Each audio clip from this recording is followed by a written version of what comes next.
and then the president of the Nigerian Football Federation, Ibrahim Gozo, came out saying that it's a two-way thing.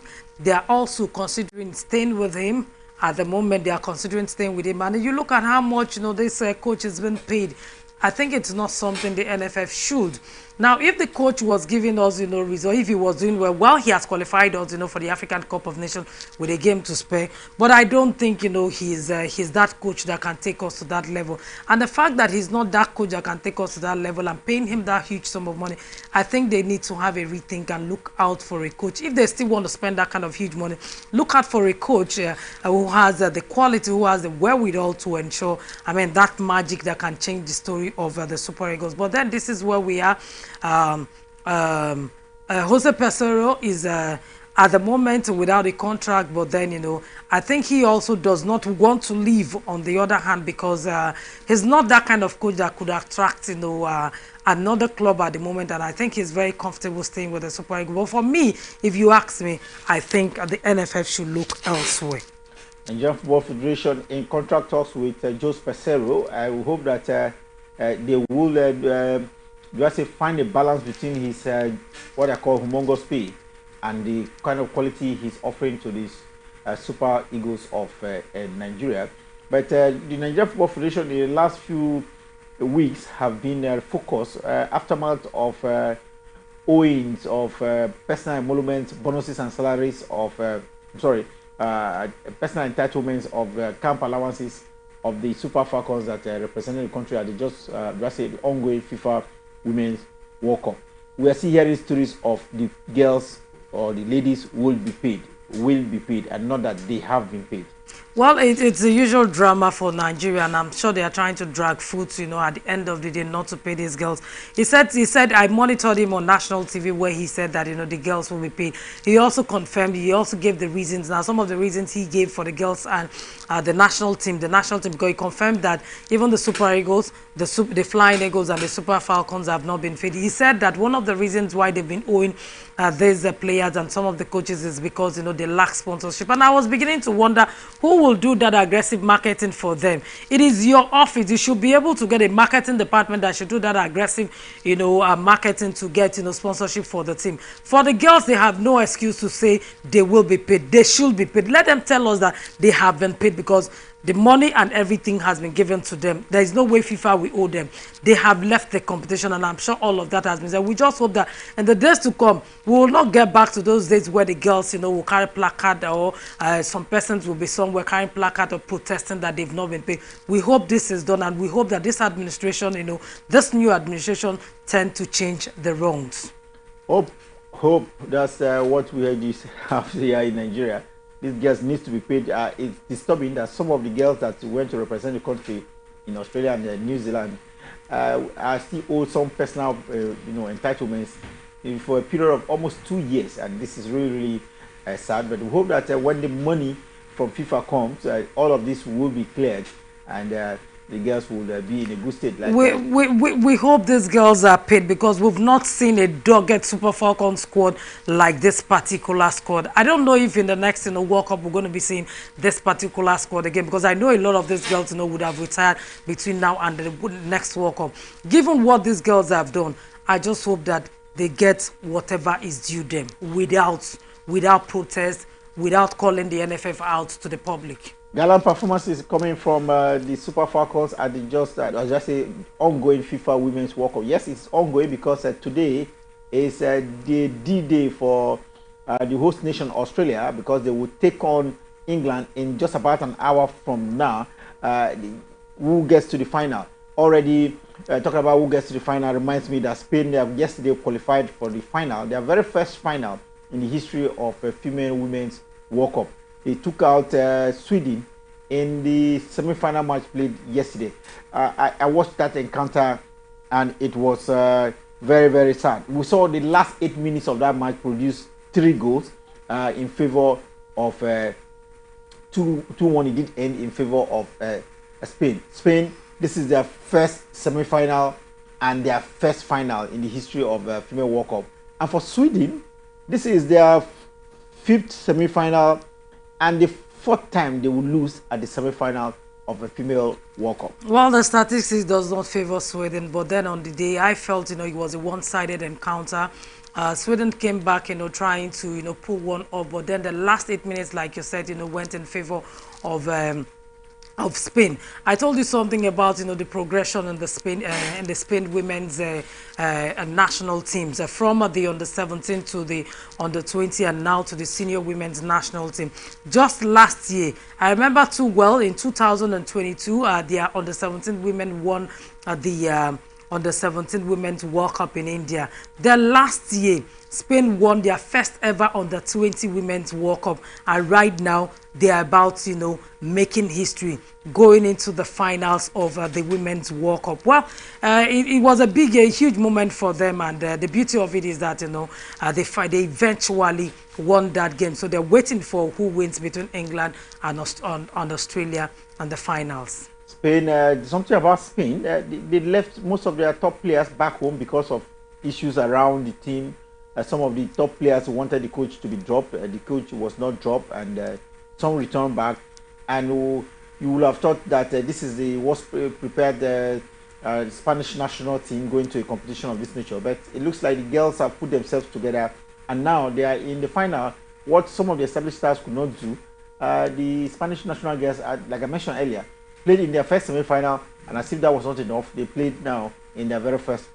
They'll be playing in their very first final. So it looks like sometimes teams strive in difficult moments. Yes, sometimes teams strive in difficult moments, and a typical example is Nigeria. We thrive when we thrive in very difficult moments. Well, for the Spaniards, given the brouhaha that played out between some of the top players on the team before they went to the competition, I don't know what would have spoiled them. But then, like you said, sometimes we get to see teams live up to the billings and do even better in very difficult moments. But then for the Spaniards, like you said, they're romping into their first ever finals, and they look like a side, hoping to make history count. Talking about history counting at the Female World Cup reminds me that in the next 1 hour, England will be up against Australia. Australia, the host nation, and England, one team that has never won the trophy before, and neither have Australia won it. But the biggest news as we speak, as breaking right now, is that Sam Kerr, if you remember her, very established player for the Australian national side, who's had injury concerns, and she has never started at the Female World Cup. She is the biggest football player coming from Australia, and of course most recognizable female player as well in the world. She will be starting against England in the next 1 hour. Well, unfortunately, not just for the co-host nation Australia, who will not be having their supposedly, in quotes, their biggest stars, Sam Kerr there. The three Lionesses who won't be having James, who picked a red card, after she had that encounter with her own Alozie and that game that eliminated Nigeria. But then it's going to be a very big game, a very big test for both sides, given the fact that none of these two teams have been to the finals of none of these teams have won the Women's World Cup. And for the host nation, it's going to be another very big test for them because you look at the way the quality of the two teams, they are supposed underdogs going into this encounter. And then for the three Lions, you must also come to terms with the fact that, yes, they got that quality, but you look at the way they've prosecuted matches in this particular competition, they've not brought their A game into the competition. It looks like some level of experience and luck have been carrying them all through. But then on papers and on the field of play, you want to give it to the three Lionesses. But this is football, where of course anything happen. Like I always tell people, it's like biscuit. You never know where it's going to crack. It's a big game, a big moment. The Aussies are going to be having the 12-man on the pitch, going up against them. But then the fact that these two teams have played to this level of the competition, it could go either way. The three Lions, they got to this level, playing against dispatching Sweden, and of course the four the Matildas, they went into penalties and then they dispatched France, and they encounter getting into this level. So it's going to be a huge moment, a big game for the both sides. It could be any man's game at the end of the 90 minutes. In 1 hour from now, Australia will take on England. And talking about Australia taking on England, Australia host nation, we've seen fans as many as 75,000 watch this edition of the Female World Cup one game. And it looks like it could be even more than 75,000 watching Australia against England. I agree with you. I quite agree with you. It definitely will be more than the number of, the number of crowds we've been seeing at the stadium, because right now their country is in the semi-finals of the World Cup for the very first time. And of course, they'll be backed by that huge home support. It's a huge game, like I said. Huge home support, huge game, and everything is on the line in this encounter for the two sides. Well, let's see whether England can have an opportunity of getting to the final. Remember, they've never got into the final of the World Cup. And the first talking about even getting to the final reminds me that we've seen the male team do that. But the three Lionesses of England have been most feared because of their performance at the women, the Euro, where they won just last year, and they come grew. But so far, they've not really shown that champion stuff at this year's World Cup. Yes, they have been effective. They've managed to get to every competition. They are there with one of the best female coaches you can ever think of. Do you think they will continue to just get the results and not spank teams the way we expected? And I always tell people that luck, plays a role in everything we do, especially in sports. And we've seen that, the three Lionesses of England coming into this competition, we felt they were going to be one of the most feared side, given the fact that they are reigning European champions. But unfortunately, that hasn't happened. I think what has been carrying them so far has been luck and some level of experience, given the fact that they are a good side. Well, England, no doubt, a good side, and they are up against Australia, the host nation, and very good as well. Like I mentioned to you, one of the most recognizable female players in the world, Sam Kerr, will be starting for Australia in the next few minutes from now. Let's stay away from that and quickly go to the league. And talking about league reminds me that the officials that handled the match between Wolves and Manchester United at Old Trafford a few days ago will no longer be part of the officiating team, especially for next weekend, owing to what has been adjudged to be mistake from the central referee, and not just that, the video assistant referee as well, not sporting a clear penalty against Manchester United.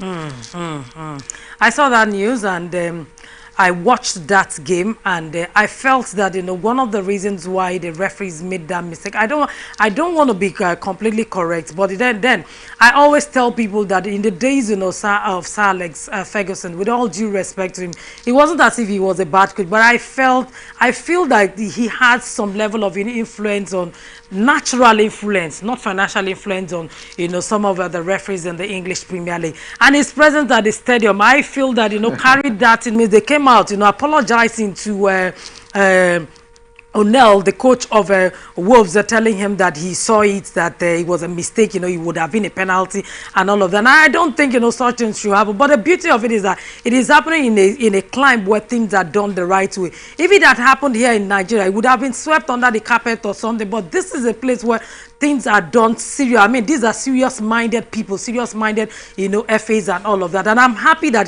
this action is taken. You don't have to favor certain things because you have certain persons, at the stands, or you have seen the presence of certain persons. We hope that at the end of the day, they pay duly for what they have done. If you have done the crime, you should go in for the time.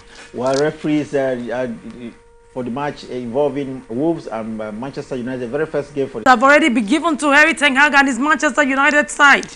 Well, they benefited from 3 points, but I'm sure they will be under such light, and other officials as well will continue to know how to interpret the game, because we've seen some referees being retired completely from video. Some have to. If certain stiffer penalties are meted to these officials, they will definitely on their own throw in the towels. They do things in a normal way over there. It's this part of the world where we don't do things normally. If at the end of the day they have been declared guilty publicly, and then stiffer pensions sanctions meted out to them, I'm sure some of the referees will just throw in the towels on their own without being told. Lionel Messi continues to win in the Major League Soccer. Right now, the teams in the US are playing the League Cup, and his team sees Lionel Messi.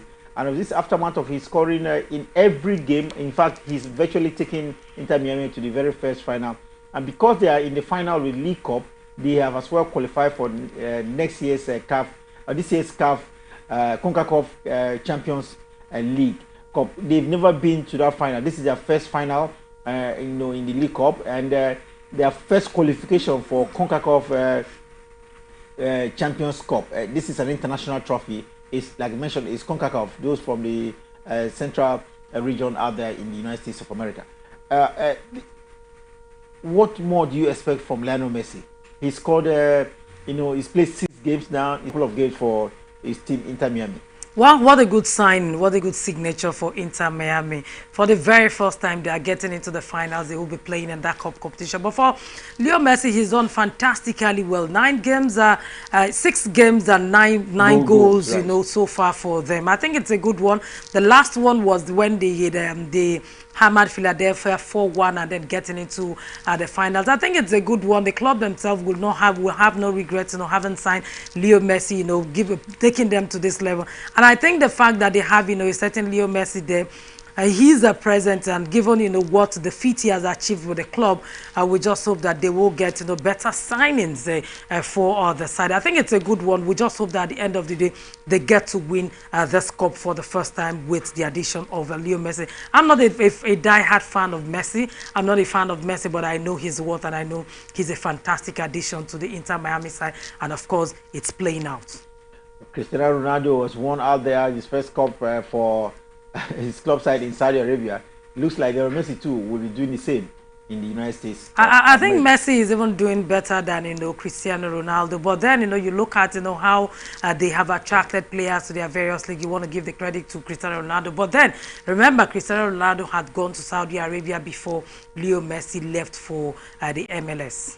That will be for this edition of Sports Talk. We'll be back at 6 p.m. Nigerian time for Sports Extraordinary. 1 hour of exciting sporting stories. We're talking about Lionel Messi. Cristiano Ronaldo reminds me of one man, and that one is the Brazilian guy. He's done so well for himself, and he's moved now as well to Saudi Arabia. I don't know one word for the Brazilian big boy. Neymar, yeah, Neymar. He's done really well now. Huge motivation for him. I think Al Hilal is even packaging him. Let me use that word, packaging him even more than Al Nassr packaged Cristiano Ronaldo.